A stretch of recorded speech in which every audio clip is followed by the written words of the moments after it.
Bom, como é que está essa formação dessas chapas? Nós vamos falar a respeito deste e de outros assuntos também com o deputado Francisco Lima, deputado do Partido dos Trabalhadores, a respeito do tema. Deputado, boa tarde, seja bem-vindo aqui ao nosso Jornal do Piauí. Boa tarde, Joelson, boa tarde, Alídio, Elivaldo, que aqui se encontra, e boa tarde aos telespectadores, né? Bom, o senhor acompanhou a fala do governador Wellington Dias, né?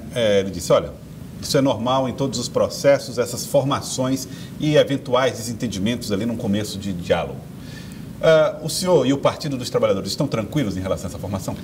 Não, claro, a gente tendo aí a coordenação de um líder com a experiência do governador Wellington, não é?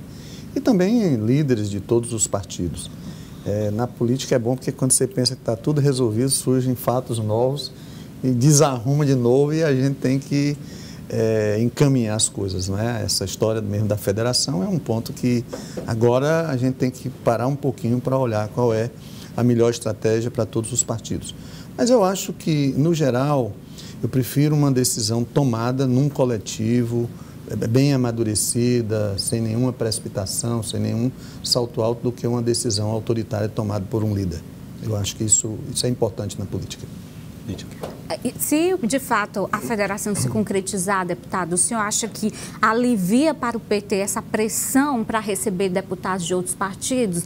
Os partidos que vão participar dessa federação podem ajudar aí a receber esses parlamentares? Eu acho que alivia a pressão para o governador, né? Mas cada partido tem que ter bem a sua estratégia, porque até agora não foi regulamentada a federação. Então, como não houve uma regulamentação, a gente não consegue ainda visualizar. Por exemplo, quem vai tomar a decisão, não é? Então, qual é a instância, qual é a base da composição de quem vai dirigir a federação? A questão das vagas passa a ser um problema. Antes, na coligação normal, nós tínhamos uma vez e meia ou até duas vezes as vagas. Agora continua, pelo que a gente ouviu até agora, o número de vagas. No caso estadual, 30 vagas mais uma, são 31. Antes, para um partido, ok. Agora nós teremos aí 4 ou 5 partidos que poderão integrar a federação. Isso significa que todos os partidos vão ter que enxugar o número de candidaturas. Agora, qual é o critério para enxugar? É um entendimento? Tem uma regra? É proporcional à composição a partir de 2018? Como é que vai ser? Então, são dúvidas que só vamos ter esclarecido minimamente a partir do momento em que sair a regulamentação pelo Tribunal Superior Eleitoral. Então, a gente percebe já que o PT adota uma estratégia de nacionalizar a disputa estadual, tendo o apelo do ex-presidente Lula como candidato à presidência da República. Agora, com essa novidade de possível chapa Lula-Alckmin, como é que a base petista tem digerido essa possibilidade com o histórico de Geraldo Alckmin de sempre atuar no campo oposto, muito divergente em relação ao PT e ao próprio ex-presidente Lula? Duas questões. Nós sempre fomos contrários aos partidos de aluguéis. Nós achamos que os partidos têm que ser cada vez mais programáticos e alguns mais ideológicos, mas tem que ser programáticos. Então o PT sempre defendeu isso, de a gente não ter uma aliança apenas por uma eleição. Ela tem que perpassar uma eleição com base em um programa de governo, com base em uma base parlamentar que dê sustentação para evitar essa história do toma lá da cá das negociações para dar sustentação ao governo. A outra questão, os grandes líderes, ou digamos assim, os líderes de raiz do PSDB e do PT, tiveram basicamente a mesma origem. Se você pegar o Fernando Henrique, o Zé Disseu, o Zé Genuíno, o Zé Serra, o próprio Lula, que tem uma origem mais do trabalho, então eles sempre tiveram. A diferenciação foi na estratégia e depois um seguiu um caminho ou outro, um mais social-democrata e outro mais ideológico do ponto de vista... Mas nesse meio tempo, terminou, então, fortes. Isso, mas que tiveram uma origem unificada lá no enfrentamento da ditadura. Agora, nós temos uma reaproximação de alguns desses líderes, no caso, o Fernando Henrique, que tem dado já sinais, o próprio Tasso Gereissati e agora o Alckmin, com essa possibilidade de ser o vice do Lula, para enfrentar uma situação ruim que o Brasil enfrenta com o governo do Bolsonaro. Essa aliança entre capital e trabalho também, aqui puxada pelo PT, também não é nova. Em 2003, quem foi o vice do Lula? Foi o José de Alencar, um grande empresário nacionalista, defensor dos interesses do Brasil.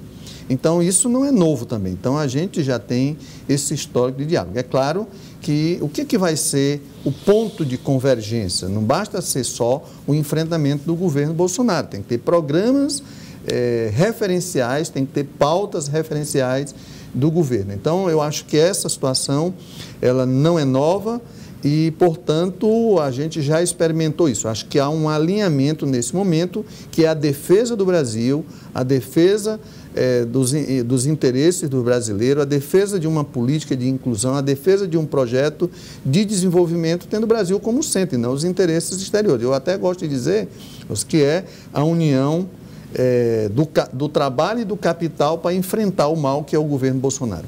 Deputado, para finalizar, nós estamos chegando no final do ano, 2021, a Assembleia Legislativa encerrando as suas atividades parlamentares, mas tem aí duas matérias que chegaram do governo ali de última hora, que são as questões do comércio e do comércio eletrônico e jogos de apostas, né, online.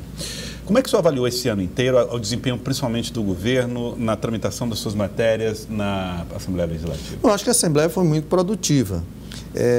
Os primeiros meses do ano, com muitas restrições de movimentação por conta da pandemia, muitas matérias na área da saúde, depois matérias na área da economia, da inclusão social, como a questão da proteção às famílias, e agora nessa área ajustes para melhorar a questão da arrecadação do Estado. Por exemplo, essa que era um projeto de lei complementar que foi aprovado pelo Congresso Nacional e que exige o governo estadual a fazer as adequações que era para poder se adequar à nova lei Candir.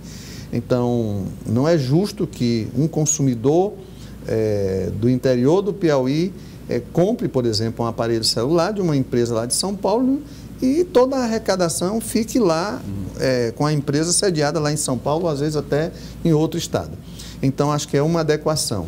E essa outra da questão da taxação de alguns jogos, algumas coisas que também significa uma arrecadação significativa para o Estado, né, de quem pratica isso. Então, acho que são medidas corretivas que ajudam a melhorar a situação financeira do Estado. Acho que esse tem sido o papel importante que o secretário Rafael, com a sua equipe, tem cumprido para o Piauí. Melhorar a arrecadação sem necessariamente haver uma majoração dos impostos de forma tão drástica, não é? Então, acho que isso é importante, isso está gerando um equilíbrio fiscal e financeiro para o Estado. Há 10 anos atrás, 15 anos atrás, vamos pegar aqui no início do primeiro governo do Wellington Dias, 30% da nossa receita vinha da arrecadação local e 70% de transferência. Hoje é o inverso. Hoje nós temos uma arrecadação a nível local maior do que as transferências federais. E isso é importante do ponto de vista das finanças, do ponto de vista da economia, do ponto de vista do desenvolvimento do Estado. Deputado, quero agradecer. Muito obrigado pela presença no Jornal do Piauí de hoje. Nós é que agradecemos. Aproveito aqui o espaço para desejar a todos e a todas aí um Feliz Natal, não é? E 2022 de mais esperança e alegria, e para vocês também que fazem aqui essa grande emissora aqui do nosso Piauí, que é a Cidade Verde. Obrigado, deputado Francisco Lima.